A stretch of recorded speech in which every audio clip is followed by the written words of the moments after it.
There is a type of tension that does not appear in official statements, which is not admitted in interviews nor confirmed by advisors, which survives precisely because no one names it directly, because naming it would be giving it a reality that the institution prefers to keep in the category of things that simply do not exist. The British royal family has, over centuries, produced an almost technical ability to keep this kind of thing alive and at the same time completely invisible to the official record. But there's a problem with tensions that no one names. They appear anyway, in gestures, in body positions during ceremonies, in the space that two people choose or do not choose to occupy when they are in the same room, in silences that last a few seconds longer than they should. Anne, Camilla, and William are three people who share an institution, a family, and to different degrees a history that none of them completely chose. The Princess Royal, the Queen, the Prince of Wales. 3 generations of the same house with visions of what that house should be that are not, according to everything royal observers have recorded over the years, identical. And the tensions that emerge from these differences do not need a dramatic confrontation to be real. They just need time. And from people who know each other well enough to know exactly where the differences lie. To understand any dynamics within the contemporary British royal family, one must start with Anne, not because it is the center of everything, but because it is, in many ways, the reference point from which the other dynamics become more legible. Anne Elizabeth Alice Louise, the Princess Royal, was born in August 1950. She is 2 years younger than Charles, which means they both grew up as the eldest children of a queen in an environment that had its own rules, specific expectations, and a way of preparing children for public life that, looking at it through today's eyes, would be described as harsh. Princess Anne has no problem admitting this. In interviews over the years, she spoke of a childhood in which parental tenderness was not the primary currency, in which duty came before almost every other consideration,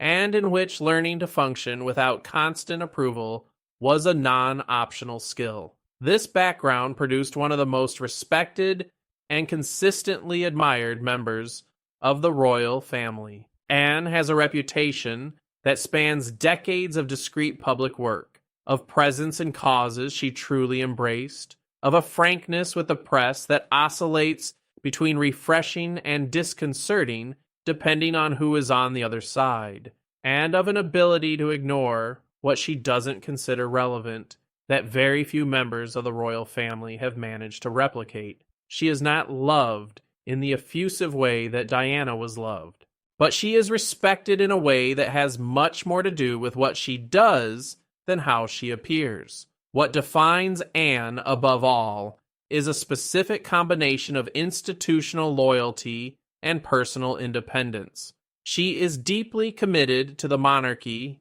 as an institution, to what it has historically represented, and to what it needs to represent to remain relevant.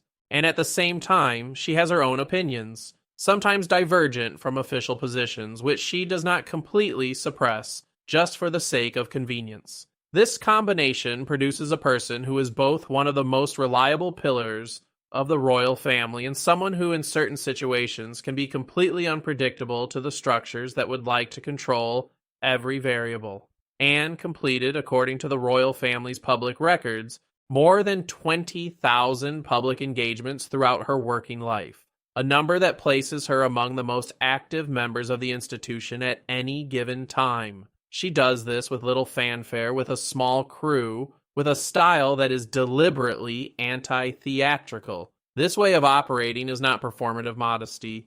It is a genuine conviction that the work speaks for itself, that the narrative that is built around the work is a distraction from the work, and that legitimacy comes from showing up, not announcing appearance. Camilla Rosemary Shand, now Queen Camilla, came to the royal family through a path that has no direct precedent in the modern history of the British monarchy. She did not enter as a young woman chosen to marry the crown prince, as Diana was. She arrived as someone who already existed in Charles's life before any institutional decision, who remained present in his life through circumstances that were both public and deeply complicated, and who was formalized as part of the family after a process that lasted decades and left marks in multiple directions. Camilla's relationship with the oldest members of the royal family, and here Anne is the most relevant figure, is built on a story that precedes formal marriage by a long time.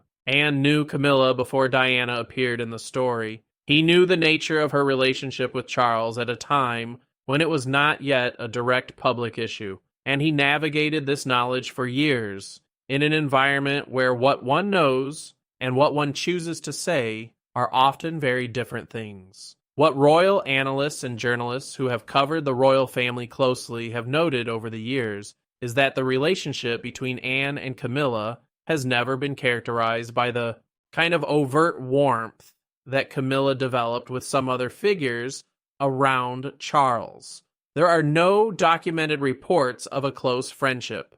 There are no public moments of obvious affinity that are repeated over time. What we have are two people who coexist within an institution with a courtesy that is real, because both are experienced professionals in the environment they inhabit, but which seems to have limits that neither of them has a particular interest in crossing. This is not open hostility. It is something more subtle and therefore more interesting to examine. To understand why this relationship has the texture it does, it's helpful to look at what the two women represent within the royal family in terms of character and approach. Anne is someone who came to her place within the institution for what she did, for what she endured, for the work she accumulated over decades without much public recognition until relatively late. She hasn't built her position on any kind of cultivated charm or ability to make herself palatable to audiences who don't initially want her. She built it on consistency, on presence, on a kind of austere integrity that doesn't ask for validation and doesn't wait for it. Camilla built her position in a fundamentally different way. What she had to work with was a monumental narrative handicap. She entered the British public imagination as the woman who had destroyed the crown prince's marriage to a princess the country loved, and she had to, over the years, find a way to exist in that space without becoming a caricature of defensiveness or regret. The way she found it was a combination of humor, constant presence, and low volume, and an ability to not react to what would be tempting to react to. These are different approaches to the same problem, which is the problem of how to build authority within an institution that does not distribute it equally. Anne never needed charm to survive. She has other tools. Camilla made charm her main tool, not in a calculated or empty way, but as an expression of a genuine temperament. And when two genuinely different temperaments operate within the same institutional space, the friction that eventually appears is not the result of ill will. It is a result of difference. William Arthur Philip Louis, Prince of Wales, is the third vertex of this geometry, and the most complicated to analyze because he is still in the process of becoming who he will be. He is 43 years old. He grew up as the heir's heir in an environment that was publicly chaotic during his childhood, with the divorce of his parents, the death of his mother in circumstances that the whole world followed and that he had to process while he was still a child who had no right to disappear from public life to do so. He has learned to control what he shows in ways that royal observers describe as sometimes extraordinarily effective and sometimes as a visible effort that reveals exactly what he tries to hide. William's relationship with Camilla has a history that has been documented in different ways over the years. In the first years after his parents' marriage, reports indicated that there was a reserve on William's part, a caution that made sense given what he experienced. Over time, the dynamics were described in a progressively milder way by people close to the palace. But mild is not the same as free from complexity, and no serious source has ever described the relationship as completely free of historical weight. What is verifiable is that William now occupies a position in the institution that puts him in direct contact with decisions about the future of the monarchy in a way that was not the case 10 years ago. He is no longer the young prince being prepared for a distant day. He is the immediate heir of a 75-year-old king who was diagnosed with cancer in February 2024, according to an official announcement from Buckingham Palace. This changes the weight of each meeting, each decision, each tension that exists within the institution. Everything takes on a different urgency. The issue of tensions within the palace is one that the British press returns to periodically with varying degrees of evidence and journalistic responsibility. What is possible to observe without fabricating are certain patterns that appear repeatedly in different sources over a period of time long enough to not be coincidental. One such pattern is what journalists covering the royal family describe as the divide between the so-called workers of the monarchy and those who occupy more central positions in the public narrative. Anne is historically in the labor camp. She does this with little fanfare, with a small crew, with a style that is deliberately anti-theatrical. Camilla, upon becoming queen consort in 2022, assumed a role that has a dimension of representation that goes beyond individual engagements. She is the king's partner in state ceremonies, in diplomatic visits, in moments that define the public face of the monarchy in a way different from the work Anne does. This difference in profile does not need to generate resentment, to generate a very clear awareness on the part of those who have worked decades behind the scenes that not all work within the institution has the same public weight. William, for his part, has positioned his version of the future of the monarchy in ways that sometimes subtly diverge from more traditional priorities.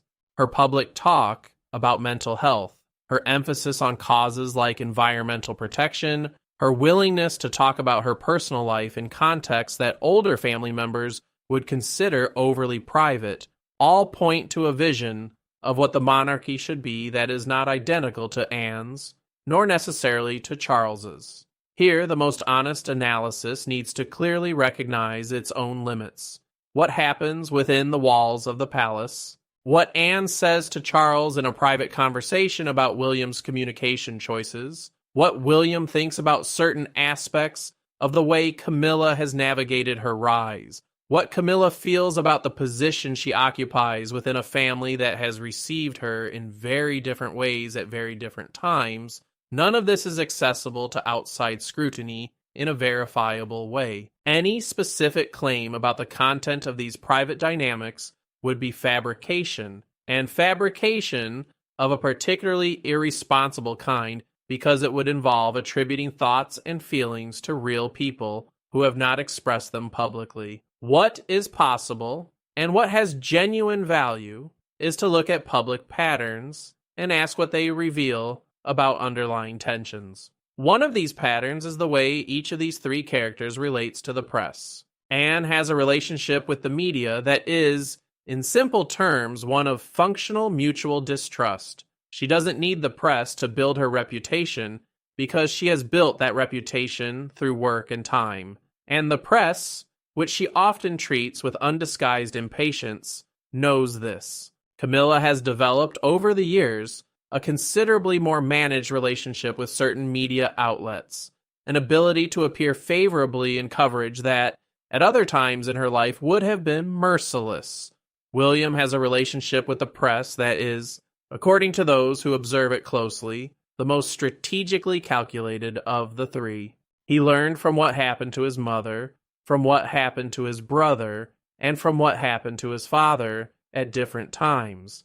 And that learning produced a very deliberate approach to what reveals itself, when, and to whom. Three different approaches to the same problem, which is the problem of how to maintain some form of control over a narrative that has a life of its own independent of any desire for control. Charles's cancer diagnosis in February 2024 changed the internal dynamics of the royal family in ways that are still unfolding. This is not speculation. It is a logical consequence of a factual change in the health status of a person who occupies the central role of the institution.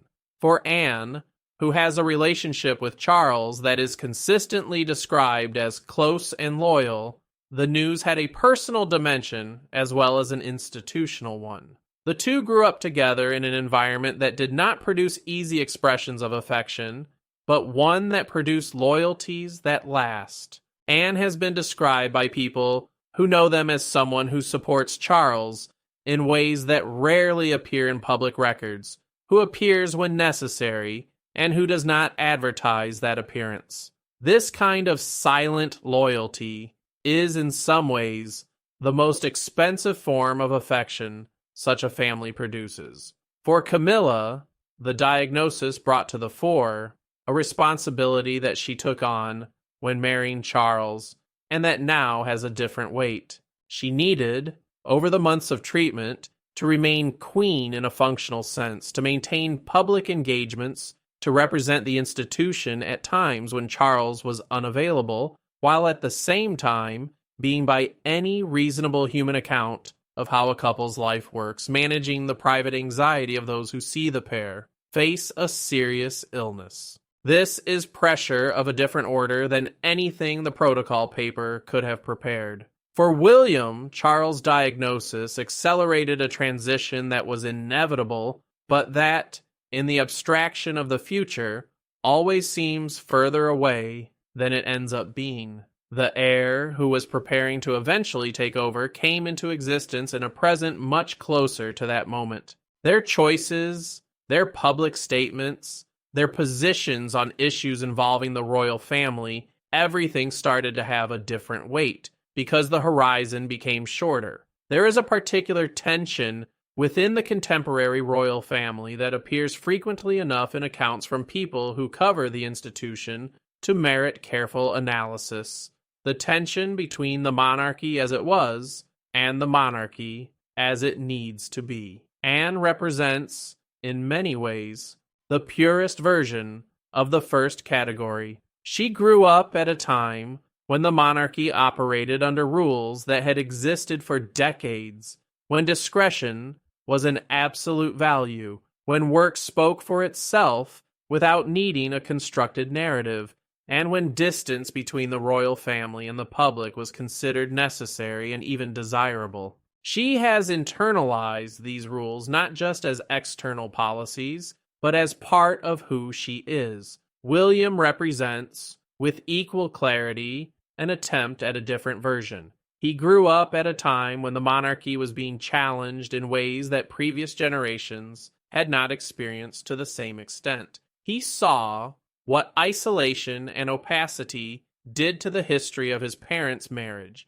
to his mother's death, to his father's reputation over the years. And he arrived at the position he occupies with a conviction that the monarchy needs to be more accessible, more transparent in certain dimensions, better able to communicate with a public that has, in this century, much less patience with mystery. Camilla exists on this spectrum in a complicated place. She is the age and background of someone who understands the old rules and respects them, but it also went through a process of public rehabilitation that required a form of openness that a more traditional monarchy would never have allowed. She is, in a way, a bridge between these two worlds, not because she planned to be, but because the trajectory of her life within the institution placed her in that position.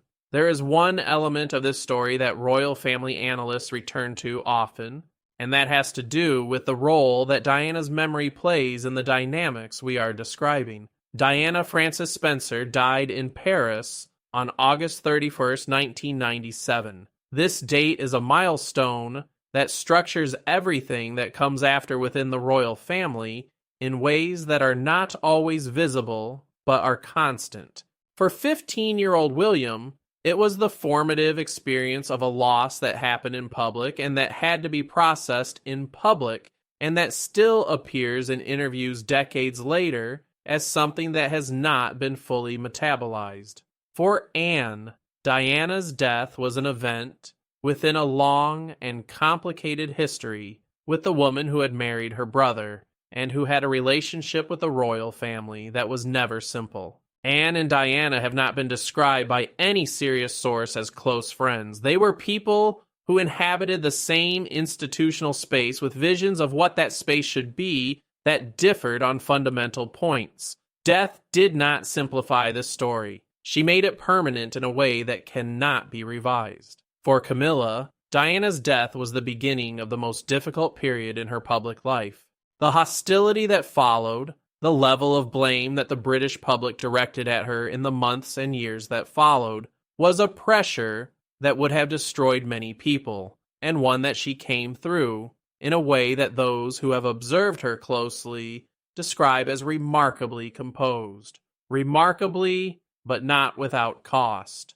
And that cost, whatever its actual form, is part of the person she is today. William grew up knowing that Camilla was, in the narrative the public had constructed, one of the reasons his parents' marriage had failed. He also grew up knowing, because he is smart, and because he had access to perspectives that the general public doesn't, that simple stories rarely capture what really happens between two people in a marriage that is falling apart. How he navigated this dual knowledge, the public narrative, and what he likely knows is more complex than it, is something no outside observer can fully map. What is possible to observe is that he appears in public alongside Camilla in contexts that require it, that he maintains a composure that does not reveal what lies behind it, and that none of his public statements about the family have included comments that directly put her in a difficult position. This is, at the very least, a choice cleared. What motivates her, whether it is genuine affection, or careful institutional management, or some combination of the two that only he could describe, remains what must remain, private. The issue of the line of succession and what it means for the dynamics we are describing deserves specific attention. With Charles' cancer diagnosis, confirmed by the palace in February 2024, and with his continued treatment in the following months, the question of who exercises royal authority at what times and how that authority is perceived by different members of the family has become more concrete than it was before. Anne is not in the line of succession in a way that makes her a candidate for any form of formal authority, but she is Charles's older sister, and, in terms of institutional experience, one of the most qualified people within the family to understand what the position of monarch requires in practice. His perspective on how things should be conducted has an informal weight that is not captured by any protocol, but which is real in the dynamics of relationships within the institution. William, as Prince of Wales and immediate heir, is gradually assuming a more central presence in roles that were previously exclusively Charles's. This is a natural and expected process, but natural and expected processes still have the capacity to create tension, especially when they involve people with strong opinions about how things should be done and when they happen under the pressure of a health crisis that no one within the family has chosen to face at this time. Camilla, as queen, occupies a role that takes formal precedence over Anne in ceremonial contexts, but which lacks the history of institutional work that Anne has accumulated over decades. This asymmetry between formal precedence and accumulated authority is the kind of thing that is rarely discussed out loud, but that structures the way interactions happen in contexts where the two need to coexist, and where each gesture has readings that neither can completely control. There is a dimension to this story that is rarely treated with the care it deserves: the personal cost that this type of environment has on the people who live in it. Anne, at 74, carries decades of work that she has never used as a platform to construct a narrative about herself. She just appeared, and it kept appearing. That kind of discrete persistence produces a certain rigidity that can be read as coldness, but that people who know her describe in another way, as the posture of someone who learned very early that the world doesn't stop and wait for you to process things, and who therefore processed most of them on the go without stopping, without making much fuss about what it cost. Camilla, age 77, achieved the title of queen after a path that no reasonable person would describe as easy. That she did so with the composure she demonstrated is objectively an accomplishment that any honest analysis needs to acknowledge, regardless of one's stance on the circumstances that brought her here. William, at 43 years old, is at the most difficult moment of any career within such an institution. The moment when preparation ends and reality begins. When the future you've been preparing for your whole life begins to become the present, and you discover that preparation, no matter how careful it may have been, doesn't eliminate the uncertainty of doing the right thing at the right time in the right way. The British monarchy has survived wars, abdications, and scandals that in other contexts would have been fatal to any power structure. It has survived because it has a particular ability to absorb change slowly enough that change doesn't feel like change until it has already happened. This is, depending on how you look at it, either a form of institutional resilience or a form of resistance to what needs to change. Often it is both at the same time, and represents, within the current institution, the living memory of how the monarchy functioned for decades successfully enough to survive. She knows the rules not as manuals she studied, but as the environment in which she grew up.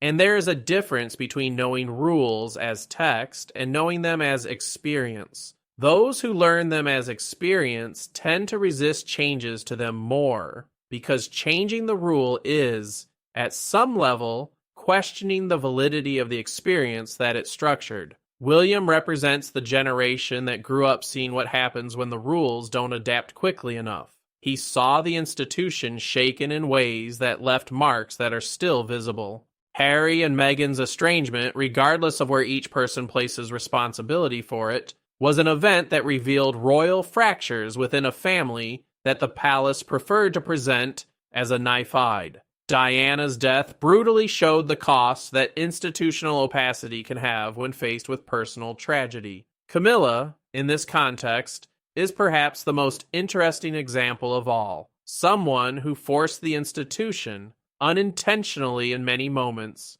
to adapt to a reality that the institution would have preferred not to have to manage. The fact that she is queen today is, among other things, the result of the monarchy having found a way to absorb a situation that seemed impossible to resolve and to have resolved it in a way that few would have predicted at the most chaotic moment of it all. The tensions that the palace cannot hide are not dining room dramas. These are not fights over inheritance or disputes over protocol. They are something slower and more subtle than that. Something that has to do with three people who represent three different ways of understanding what it means to serve an institution that has existed for centuries and that needs to exist for a few more centuries to remain relevant. Anne bets on continuity, consistency, on work that speaks for itself. Camilla bets on an accessible humanity that the older monarchy would have considered excessive. William bets on a strategic opening that Anne's generation would consider risky, but which he considers necessary. Which of these bets will prove to be the right one is something that time will reveal in ways that no present analysis can fully anticipate. What is certain is that the three stakes coexist within the same institution, pushing in directions that sometimes reinforce and sometimes contradict each other, and that this multiple pressure is part of what keeps the monarchy moving, even when it appears, on the surface, completely static. The tensions that the palace cannot hide are, in the end, the sign that these are real people with real perspectives, trying to build something that lasts within a world that changes faster than any centuries-old institution was designed to keep up. And perhaps it is precisely this effort, imperfect, full of friction, human in ways that protocol can never fully cover, that keeps the British monarchy something that remains worth watching closely. Because behind every title, every formal ceremony, every appearance carefully calculated to convey stability and continuity, there are simply people trying to live with their differences and with the weight of a history that none of them completely chose, but that all, in different ways, chose to continue carrying. But there is something that has not yet been said, and which is perhaps the most difficult to articulate without falling into easy generalizations. The fact that the tension within the palace is not just institutional, it is generational in a way that goes beyond differences in views on how the monarchy should communicate or how much of private life should be exposed to the public. Anne grew up in a time when members of the royal family were expected to simply function, let them appear, that they fulfilled the obligations assigned to them, and that they found, in the interval between one obligation and another, some way of having a life that was worth living without ever talking much about it. This generation learned to endure in ways that subsequent generations often cannot recognize how to endure, because support was so integrated into the way of existing that it had no separate name. Camilla, despite being Anne's contemporary in terms of age, came to the royal family from an angle that exposed her to public pressure of a different kind, more visceral, more personal, less filtered by the protocol distance that born members of the family learned to use as a shield. She didn't have the training for that. There was no manual, and she discovered, throughout the process, a resilience that she probably didn't know she had, because you only discover what you can handle when you have no alternative. William is the only one of the three who grew up with cameras already present in a way that directly affected him as a child, who lost his mother in an accident that instantly became a global event, and who has since carried the specific weight of being Diana's son in a family that preferred, for understandable reasons, to move forward rather than remain anchored in that moment. This experience produces a type of awareness about what public exposure can do to a person, and about the limits that need to exist for the person to survive exposure that no protocol training can replicate. 3 distinct formations. 3 different ways of having learned what it means to exist within this institution. And the inevitable result is a set of perspectives that don't perfectly coincide on what should be prioritized, what should be protected, and what can be left aside. What the climate inside the palace reveals. There, when looked at carefully and without a rush to conclusion, it is less about conspiracies or confrontations than about the structural challenge of any institution that needs to accommodate real people with real stories while maintaining a facade of cohesion that the role of the monarchy demands. There is no family without tension. This would be true even without the cameras, without the protocol, without the pressure of a centuries-old history that weighs on every decision. What is unique about the British royal family is that the tensions that exist within it are observed by millions of people who come to them with their own projections, their own expectations about what the monarchy should be and what the people who make it up should feel about each other. These projections often say more about who projects than about who is projected. The version of Anne that the public constructs, the version of Camilla, the version of William, all of these versions are constructions that have some relationship with real people, but are never the real people.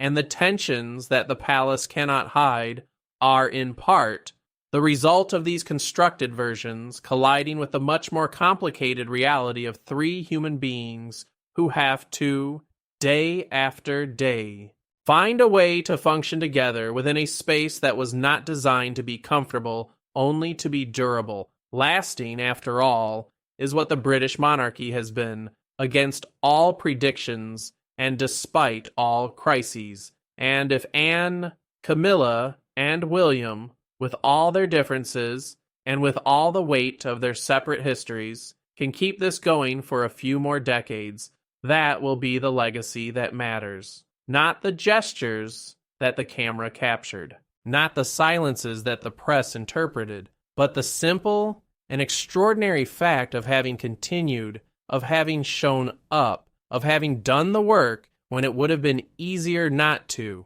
It's what Anne always knew. It's what Camilla learned the hard way. And that's what William is still discovering in real time.